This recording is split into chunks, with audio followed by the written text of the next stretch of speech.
മഹാഗുരുശരണം. ഇന്ന് 2026 മെയ് മാസം 21 വ്യാഴാഴ്ച, ഇടവ മാസത്തിലെ പൂയം നക്ഷത്രവും വൈശാഖ. എൻ്റെ വീഡിയോ കാണുന്ന കേൾക്കുന്ന എല്ലാ ഈശ്വര ചൈതന്യങ്ങൾക്കും ശ്രീനിവാസപ്പയുടെ വിനീത നമസ്കാരം. ഏകദേശം AD 950 ചേര രാജാവായിരുന്ന മഹാരാജാവ് പുതുക്കിപ്പണിത ഇന്ത്യന്നൂർ മഹാഗണപതി ക്ഷേത്രത്തിട്ടുണ്ട്. നമ്മുടെ കാടാമ്പുഴ ക്ഷേത്രത്തിനടുത്ത് ഒരു 10 കിലോമീറ്ററിനുള്ളിലാണ് ഇന്ത്യന്നൂർ. കുറച്ച് ദിവസമായിട്ട് യാത്രയായിരുന്നു. കോഴിക്കോട്, വയനാട്, മലപ്പുറം. തിരിച്ചു വരുന്ന വഴിക്ക് അവിടെ പരിചയമാണ് ഈ ക്ഷേത്രത്തിൽ ഇന്നലെ കൊണ്ടുപോയത്. മഹാഗണപതി ക്ഷേത്രം, ഇന്ത്യ എന്നുള്ളത് നമ്മുടെ രാജ്യത്തിൻ്റെ പേര്. അപ്പോൾ അത് ഞാൻ വിക്കിപീഡിയ നോക്കിയപ്പോൾ 944 കൊടുങ്ങല്ലൂർ രാജവംശമാണെന്ന് തോന്നുന്നു ഭരണം നടത്തിയിരുന്ന ഇന്ദുകോത രവിവർമ്മൻ കേട്ടോ. അതുകൂടാണ്ട് ആ ക്ഷേത്രത്തിൻ്റെ ചരിത്രത്തിൽ നമ്മുടെ നാരായണത്തു ഭ്രാന്തൻ തിരുമേനിയുടെ ആണ് അവിടെ പ്രതിഷ്ഠ നടത്തിയതെന്ന് പറയപ്പെടുന്നു. വളരെയധികം പ്രത്യേകമായിട്ട് മാത്രം ആൾക്കാർ പോകുന്ന ഒരു സ്ഥലമാണ്. അവിടെ ചെല്ലുന്ന ആൾക്കാർ പിന്നെയും ചെല്ലും. നമ്മുടെ മഹാനായ പരുന്തച്ചൻ ആ മേൽക്കൂര കൂട്ടിയപ്പോൾ കൂടാഞ്ഞിട്ട് അദ്ദേഹത്തിൻ്റെ ഉളി അവിടെ ആണ് ആ മേൽക്കൂര പണി തീർത്തതെന്നുള്ള ചരിത്രവും കൂടി അവിടെയുണ്ട്. അവിടെ കിഴക്കോട്ട് നോക്കി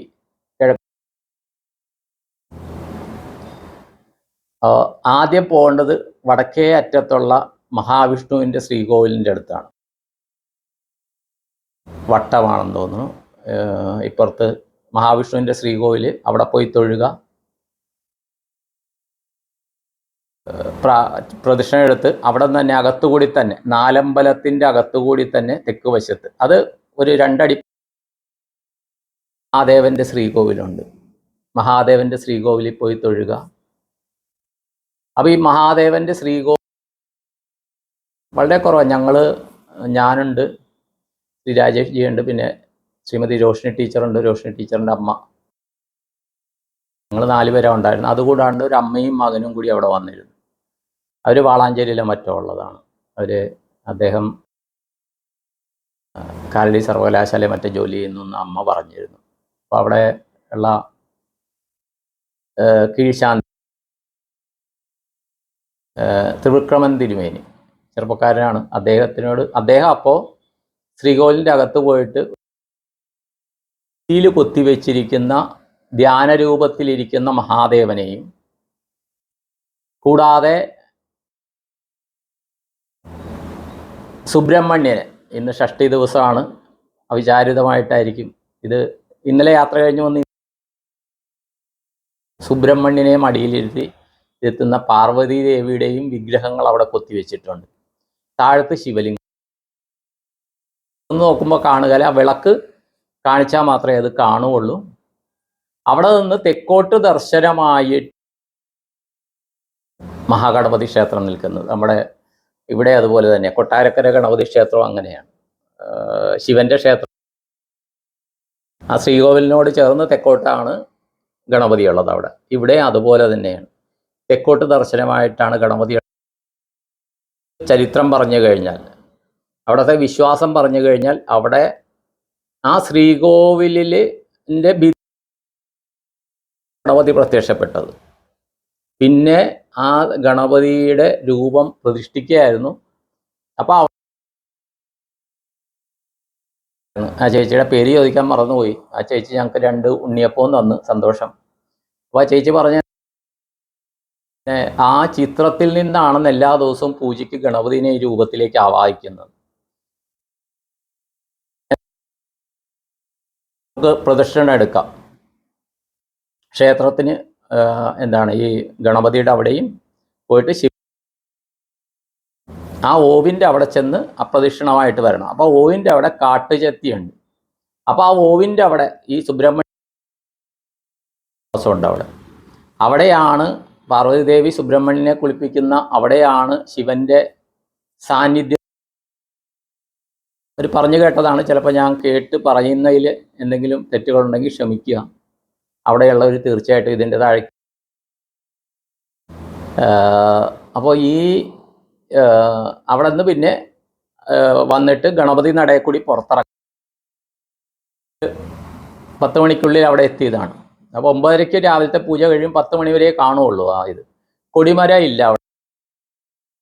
അതുപോലെ ഇപ്പം ഞാൻ വിക്കിപീഡിയ കണ്ടപ്പോഴാണ് പറയണം അവിടുത്തെ ദേവതകൾക്ക് ബഹളങ്ങൾ ഇഷ്ടമല്ല, കൊട്ടൊന്നും ഇഷ്ടമല്ല എന്ന് പറയുന്നു. ഇപ്പം ഞാനിത് കണ്ടതാണ് വിക്കിപീഡിയ. അപ്പോൾ അത് കഴിഞ്ഞിട്ട് ഗണപതി നടയിൽ കൂടി തെക്കോട്ട് ഇറങ്ങിയിട്ട് തെക്ക് വശത്ത് അയ്യപ്പനും അവിടെ ഗണപതിക്കും തേങ്ങ ഉടയ്ക്കാം, അയ്യപ്പനും തേങ്ങ ഉടയ്ക്കാം കേട്ടോ. 2 സ്ഥലമുണ്ട്. ഈ ഗണപതിയുടെ നേരെയാണ് അത്, അയ്യപ്പൻ്റെ നേരെ, അയ്യപ്പൻ്റെ നാഗരാജാവിൻ്റെ നേരെയാണ് ഇത്. അത് കഴിഞ്ഞിട്ട് പ്രദക്ഷിണമായിട്ട് വന്ന് വരിക. അപ്പോൾ പിന്നെ പ്രദക്ഷിണം വന്ന് വേണമെങ്കിൽ ഒന്നുകൂടി പ്രദക്ഷിണമായിട്ട് എടുക്കാം. വളരെയധികം അത്ഭുതം. അത് തീർച്ചയായിട്ടും പോവുക. ജീവിതത്തിൽ ഒരിക്കലെങ്കിലും ആ ഇന്ത്യനൂർ ഗണപതി ക്ഷേത്രത്തിൽ പോവുക. അപ്പം ഇന്ത്യനൂർ എന്ന് പേര് റോഷി ടീച്ചർ പറഞ്ഞ അതിൻ്റെ അടുത്തെങ്ങാണ്ട് കോഹിന്നൂർ എന്ന് പറഞ്ഞൊരു സ്ഥലം കൂടിയുണ്ട്. ഇന്ത്യനൂർ, കോഹിന്നൂർ. എന്തെങ്കിലും ബന്ധമുണ്ടോ എന്നറിയില്ല ക്ഷേത്രങ്ങൾ. ഞാനത് പറയുകയും ചെയ്തു. അവിടെ 1968 ഇത് നടത്തിയപ്പോൾ അപ്പോഴാണ് ഈ ഇന്ദുകോത രവിവർമ്മൻ്റെ കാലത്തുള്ള ശിലാഫലകം കിട്ടിയെന്ന് പറയുന്നത്. കാലഘട്ടത്തിൽ കൊടുങ്ങല്ലൂർ രാജവംശമാണെന്നും ചേര രാജാവായിരുന്ന ഇന്ദുകോത എന്ന് ആ സ്ഥലം അറിയപ്പെടുകയായിരുന്നു തോന്നുന്നു. ഏതായാലും ഭയങ്കര പവർഫുൾ, വളരെ രസകരമായി. നമ്മൾ സാധാരണ ക്ഷേത്രങ്ങളിൽ പോകുന്നതിനേക്കാളും വ്യത്യസ്തമായിട്ട് സാമീപ്യം, സാന്നിധ്യം അനുഭവപ്പെടുന്ന ഒരു ക്ഷേത്രമാണ് കേട്ടോ. വളരെ ആൾക്കാർ വളരെ കുറവാണ്. അങ്ങനെയൊക്കെ നല്ല തിരക്കാണെന്ന് തോന്നുന്നു. ഇതൊക്കെ തന്നെയാണെങ്കിലും അവിടുത്തെ വഴിപാട് ഒറ്റയപ്പവും ഉണ്ണിയപ്പവുമാണ്. ഇത് കിട്ടാനും ബുദ്ധിമുട്ടാണ് കേട്ടോ. ഞങ്ങൾ ബാക്കി ഉണ്ടായിരുന്നു 9:45 10 മണിക്ക് വന്നപ്പോൾ അത് ചീട്ടാക്കിയ 2 ഒറ്റയപ്പം കിട്ടി. അതുകൂടാണ്ട് ഈ അവിടെ ഇപ്പോൾ പ്രസാദം കിട്ടിയെന്ന് ചോദിച്ചു, ഇല്ല. ഉണ്ണിയപ്പം കിട്ടിയെന്ന് ചോദിച്ചു, ഇല്ല. അപ്പോൾ ചേച്ചിക്ക് എന്തോ വിഹിതമായിട്ട് കിട്ടുന്ന 2 ഉണ്ണിയപ്പം ഞങ്ങൾക്ക് തരികയും ചെയ്തു ഉള്ള നാട്ടുകാർ. അത് മലപ്പുറത്തെല്ലാം അങ്ങനെയാണ് കേട്ടോ. അത് ഈശ്വര്യത്തിൽ ഞാൻ വീഡിയോ ചെയ്യാം. നമ്മൾ അവിടെ ത്രിപുരാന്തക ക്ഷേത്രം, അങ്ങനെ അവർ ഭയങ്കര ഈ മതദ്വേഷമൊന്നുമില്ല അവിടെ. നമുക്ക് ഫീൽ ചെയ്യുന്നൊരു സ്ഥലമാണ് മലപ്പുറം. എന്തോ ആകട്ടെ, ഈ ഇന്ത്യനൂർ മഹാഗണപതി ക്ഷേത്രത്തിൻ്റെ ആ മഹിമ. അപ്പോൾ എൻ്റെ ക്ഷേത്ര ദർശനങ്ങൾ, ഒരു കുടുംബ ക്ഷേത്രമാണ്. മലക്കാരി പാവത്തിൽ ശിവൻ, അതുകൊണ്ട് അവരുടെ ഭൂതഗണമായിട്ട് അതിരാളൻ, ഗുളികൻ, പെരുങ്കാലന്മാർ എന്ന് പറയുന്ന ഭൂതഗണങ്ങൾ. എന്താണ് വിധാനങ്ങൾ, മാധ്യമത്തിലുള്ള പൂജാവിധാനങ്ങളുള്ള ക്ഷേത്രം ചെയ്യാം. കുറിച്യ സമുദായത്തിൻ്റെ ക്ഷേത്രം. ഇത് അവിടുത്തെ രമ്യ ടീച്ചറും സുരേഷ് ജി അവരുടെ ആതിഥ്യം സ്വീകരിച്ചാണ് അവിടെ പോയത്. 2 ദിവസം അവിടെ കണ്ട്. അതുകൂടാണ്ട് വയനാട് ആ ചുരത്തിൻ്റെ വഴി കണ്ടെത്തിയ കരിന്തണ്ടൻ്റെ സ്മാരകം അവിടെയുണ്ട്. നമ്മൾ ലക്കടി ഭാഗത്ത് ഭയങ്കര പവർഫുള്ള്, സെൻസ് ചെയ്യാൻ പറ്റുന്നതാണ് കരിന്തണ്ടൻ്റെ സ്മാരകം. ആ കരിന്തണ്ടനെ അവിടെ ഒരു ചങ്ങലയിൽ, ഒരു ആൽമരത്തിൽ ബന്ധിച്ചിരിക്കുന്നതായിട്ട് പറയുന്നു. അവിടെ ഉണ്ടായപ്പോൾ ബ്രിട്ടീഷുകാർ കരിന്തണ്ടൻ്റെ സഹായത്തോടു കൂടിയാണ് ഈ താമരശ്ശേരി ചുരം പണിത് തന്നു. അത് 1850 മറ്റുമാണ്. അതിൻ്റെ എന്താണ് അത് അതിൻ്റെ പ്രാധാന്യം കിട്ടാനായിട്ട് കരിന്തണ്ടനെ കൊല്ലുകയായിരുന്നു എന്നും പറയുന്നു. അദ്ദേഹം എപ്പോഴും പ്രൊട്ടക്ഷൻ ഇരുന്നു. കുളിക്കുന്ന സമയത്ത് ഈ വളയം മാറ്റി വെച്ചപ്പോഴത്തേക്കാണ് ഇവർ വെടിവെച്ച് കൊന്നതെന്ന് പറയപ്പെടുന്നു ബ്രിട്ടീഷുകാർ. അതിൻ്റെ പ്രസൻസ് അവിടെ അനുഭവപ്പെടുകയും ആ ചുരങ്ങളിൽ പല വിധത്തിൽ അപകടങ്ങളുണ്ടാവുകയും അതിൻ്റെ ചുരത്തിൽ നിന്ന് നമ്മൾ മുകളിലോട്ട് കയറി വരുന്ന സ്ഥലം, അല്ലെങ്കിൽ വയനാട്ടിൽ നിന്ന് ചുരത്തിലേക്ക് ഇറങ്ങുന്ന സ്ഥലം, അവിടെ നമ്മൾ അവിടെ നിന്ന് കയറുന്ന സമയത്ത് ലെഫ്റ്റ് സൈഡിലും ഇറങ്ങുന്ന സമയത്ത് റൈറ്റ് സൈഡിലുമായിട്ടുള്ള ഒരാലിൻ്റെ ചുവട്ടിൽ ഈ കരിന്തണ്ടൻ നിലനിർത്തിയിട്ടുണ്ട്. അവിടെ വിളക്ക് കൊളുത്തലൊക്കെ നടക്കുന്നുണ്ട്. അദ്ദേഹത്തിൻ്റെ ആത്മചൈതന്യത്തിന് മുമ്പിലും നമസ്കാരം പറയുന്നു. അദ്ദേഹത്തിന് കണ്ടുപിടിച്ച വഴി ബ്രിട്ടീഷുകാർ ചുരമാക്കി, റോഡാക്കി. അതുകൊണ്ട് നമുക്ക് വയനാടിൽ വളരെ പോകാൻ പറ്റുന്ന കാര്യം, വലിയ ലോറികളൊക്കെ കൊണ്ടുവന്ന് വട്ടം വെച്ച് കഴിഞ്ഞാൽ ബ്ലോക്കാകും, റോഡ് ചുരം ബ്ലോക്കാകും. അതാണ് മെയിൻ പ്രശ്നം.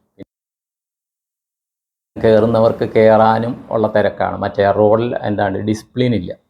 ഓവർടേക്ക് ചെയ്ത് അപ്പോൾ ബാക്കിയുള്ള വയ്ക്കണ രീതിയിലുള്ള ചുരത്തിൽ ആ ഒരു പ്രശ്നമുണ്ട്.